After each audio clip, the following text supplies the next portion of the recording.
Here's my audience. Hello, and thank you for being here this evening. State governments should drug test those applying for welfare benefits. Not only could state governments save money, but by requiring this drug test, it can encourage self-reliance. Welfare is any sort of state assistance that is either cash assistance, medical insurance, child care assistance, food stamps, and even housing assistance. It's been argued that there are very few people that get welfare benefits that are actually on drugs. But regardless of the numbers, anyone abusing drugs should not be allowed to use government funds to do so. If only one family stops using drugs in order to receive welfare, then it's worth it. According to an article on Livestrong.com, which is a partner of the Lance Armstrong Foundation, it brought up that their children that are in homes where their parents use drugs, they are more fearful, they are more afraid of physical violence. They believe that it's their responsibility that their parents are addicted, and more importantly, they become addicts themselves. The purpose of the Department of Health and Welfare states that it is to help people become more self-reliant, to help them help themselves.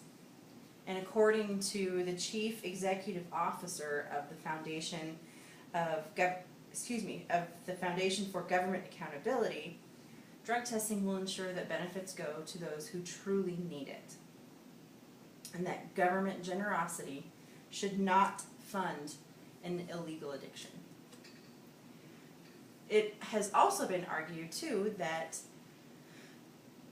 it is stereotyping those who are on welfare. However, it more levels the playing field. There are many other jobs that require drug testing. Firefighters, police officers, even some federal agencies require their employees to submit to random drug testing. I want to be a nurse. I'm going to have to submit to drug testing. There's no stereotype there that all nurses do drugs. So asking welfare recipients to drug test levels the playing field with common jobs.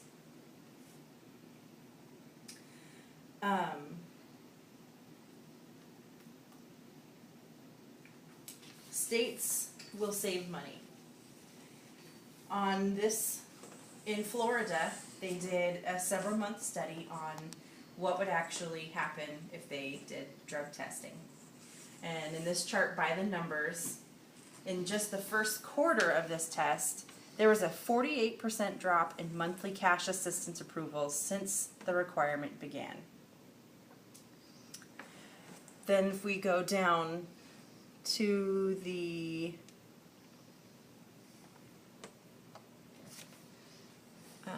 savings here, for every $1 spent reimbursing negative drug tests, there's a $30 savings. And you can also see in these charts here that here we have this red dot here is cash welfare, and this is when the drug testing actually began, and you can see how it tapers off, and that's a 48% decrease. So if you think about this in actual dollars, say only 2 people are booted from getting welfare. Well, the average amount is $900. So that's $1,800 a month for 2 people. That's a lot of money. And if you multiply that statewide, it's millions of dollars in savings, even if it's just one person. So in conclusion, States that choose to implement this drug testing are going to save their state money, and as a nation, we could be on our way to more financial stability. We are fulfilling the